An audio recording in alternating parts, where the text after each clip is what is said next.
In addition to the standard health and safety procedures, all sites will have some specific site rules, implemented and enforced by the principal contractor. Failure to follow these rules could get you dismissed from site. You do the thumbs up sign 21. You will be told about these rules during your site-specific health and safety induction. You also find a copy of the rules on information boards, which should be prominently displayed around site. Each site is different, but there are some general rules you're likely to come across on most, if not all, sites. Whether you're a contractor or a visitor, you must sign in. This is essential both for safety and security reasons. You'll usually find the signing in book in the canteen if there is one. If not, ask your site manager. Some sites are now using electronic signing in systems, such as fingerprint recognition or an entry code. As well as completing the site induction, you'll also be asked to show evidence of competency to do certain jobs. This could include CPCS card, CSCS card, or other relevant industry certificates and qualifications.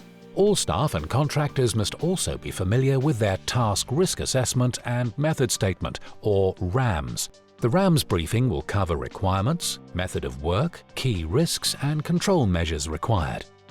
Toolbox topics and safety alerts may also be provided if appropriate.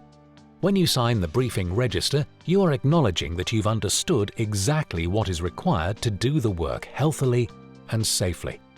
If you're in any doubt before you sign the briefing register, ask. If you're driving on site, you should always reverse park whenever it's safe and possible to do so. Whatever vehicle you're driving, seat belts must always be worn on site, and the keys must be removed from the ignition whenever plant and vehicles are not being used. Smoking is only permitted in designated areas on site. Where possible, sites should provide separate smoking areas for tobacco and e-cigarettes. It is, of course, strictly forbidden to consume or be under the influence of any drugs or alcohol whilst on any site. Many sites will conduct random tests, and if you're found to be under the influence of drugs or alcohol, you will be dismissed and could even face a criminal prosecution. The welfare facilities provided by the site must be up to standard. These are outlined in Schedule 2 of the CDM Regulations 2015. In turn, it's your job to help keep the facilities clean and tidy. The rule of thumb is you should leave the welfare facilities as you'd like to find them.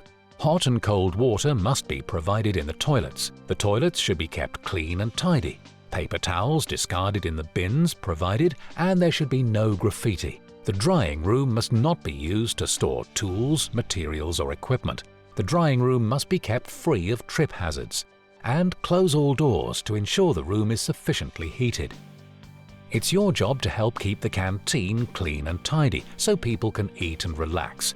The surfaces should be kept clean and tidy, with plates, bowls and cutlery washed up and put away when you've finished using them. You should also keep the fridge clean and tidy. Clean up any spills and get rid of any out-of-date food. Waste bins must also be emptied when they get full. Good housekeeping is a safety issue. Offices must be kept to a high standard. Office desks kept clean and tidy. Avoid storing tools, materials and equipment in the offices and canteens. Fire alarms and extinguishers around site must be kept clearly visible and accessible at all times. All emergency routes must be kept clear, and all emergency exits must remain unobstructed. If you do find any obstruction, move it or report it to your supervisor, who'll get it moved. As a rule of thumb, you should keep all routes around the site clear, free of materials and tools which can cause slips or trips. If you need to sweep up dust, first dampen down to suppress the dust before sweeping. Don't turn your work area into an obstacle course. Keep it clear and tidy. And of course, keep flammable substances out of the work area. There are a lot of materials on a typical site, and they must be stored in a way that is safe and makes them easily accessible. Neatly stacked materials will reduce the risk of damage and make it easier and safer to access. It is also essential that you avoid creating blind spots next to traffic routes when storing materials. Accidents happen when drivers and pedestrians can't see each other. Where blind spots cannot be avoided, other measures must be implemented, such as pedestrian segregation. The best and most efficient way is to have a dedicated area specifically for material storage. Not only is it safer, but it makes it much easier to see what's there and access it. Remember, an untidy site is a poorly managed and potentially dangerous site. Good housekeeping is everyone's responsibility.